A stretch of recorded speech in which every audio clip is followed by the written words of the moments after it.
kapan pertama kali dibangun Ka'bah? Para sejarawan sepakat bahwa pembangunan Ka'bah dimulai pada masa atau dimulai pada masa Nabi Ibrahim dan Nabi Ismail.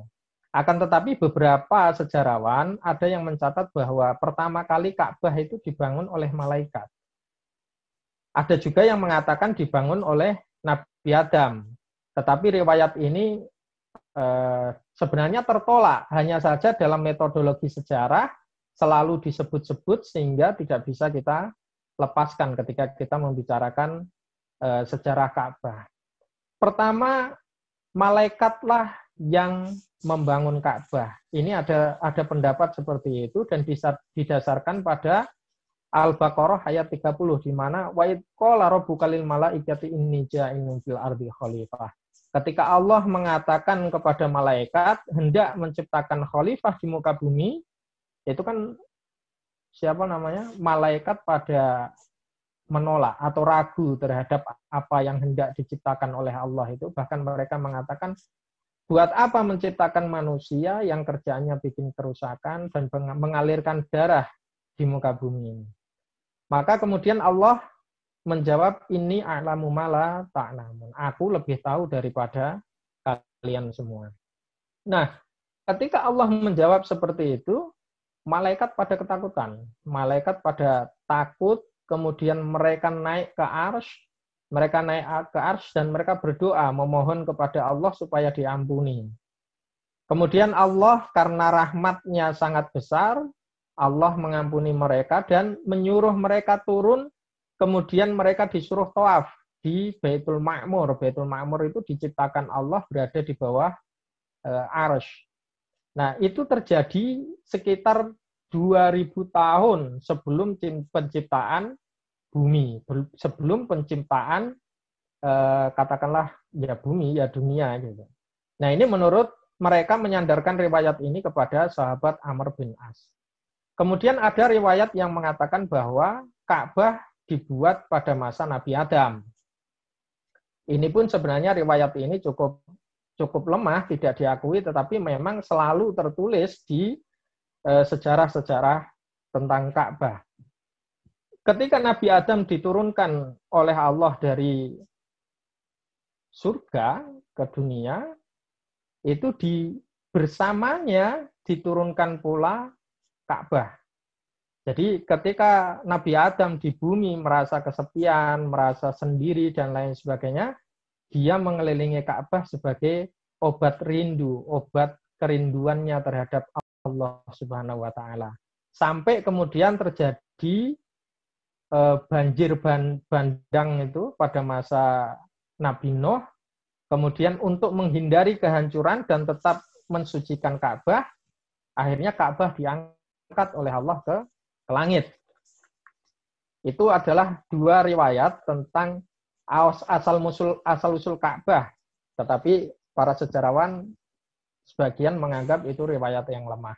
Lalu kapan para sejarawan ini sepakat tentang berdirinya Ka'bah atau dibangunnya Ka'bah? Itu terjadi pada masa Nabi Ibrahim. Jadi Nabi Ibrahim dia terpaksa harus meninggalkan putranya dan istrinya Hajar dan Ismail, dan dia sepanjang hidupnya itu beberapa kali berkunjung menemui istri dan anaknya.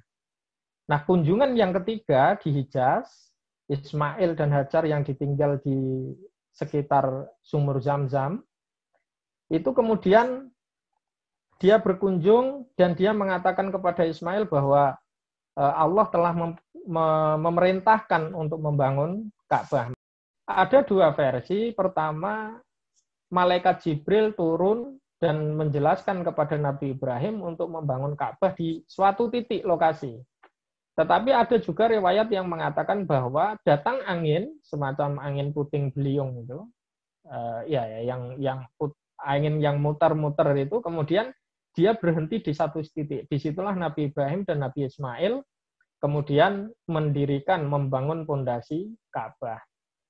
Lalu untuk melengkapi Ka'bah, diperlukan hajar aswad, diperlukan batu. Maka Nabi Ibrahim meminta putranya Ismail untuk mencari batu. Tapi dia cari ke sana kemari, tidak ketemu, sampai akhirnya ketika Nabi Ismail balik, itu Nabi Ibrahim sudah punya batu besar yang agak lonjong dan warnanya hitam.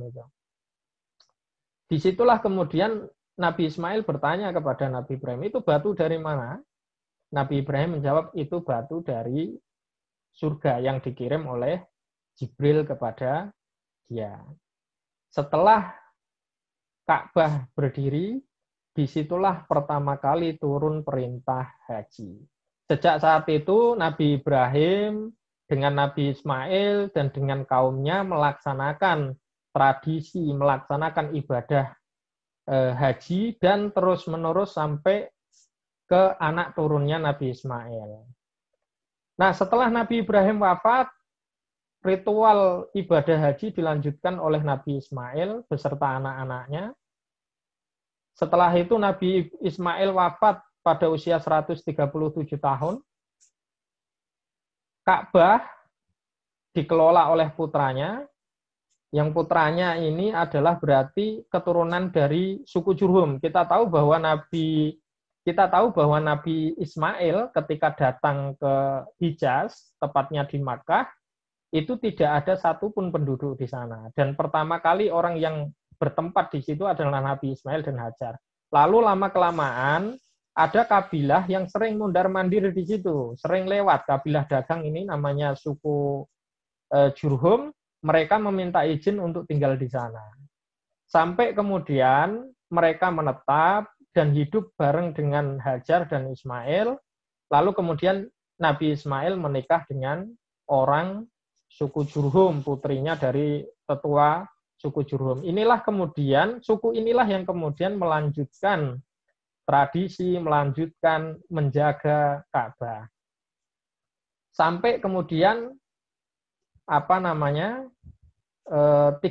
tahun suku Jurhum mengelola Ka'bah, tapi sayangnya di akhir kekuasaan suku Jurhum ini mereka arogan, mereka sombong, mereka kasar, mereka sering menerapkan pajak yang tinggi bagi orang yang lewat mau minum air Zam-Zam dan lain sebagainya, sehingga banyak yang tidak suka kepada suku Jurhum. Pada waktu itu dipimpin oleh Madod bin Amr.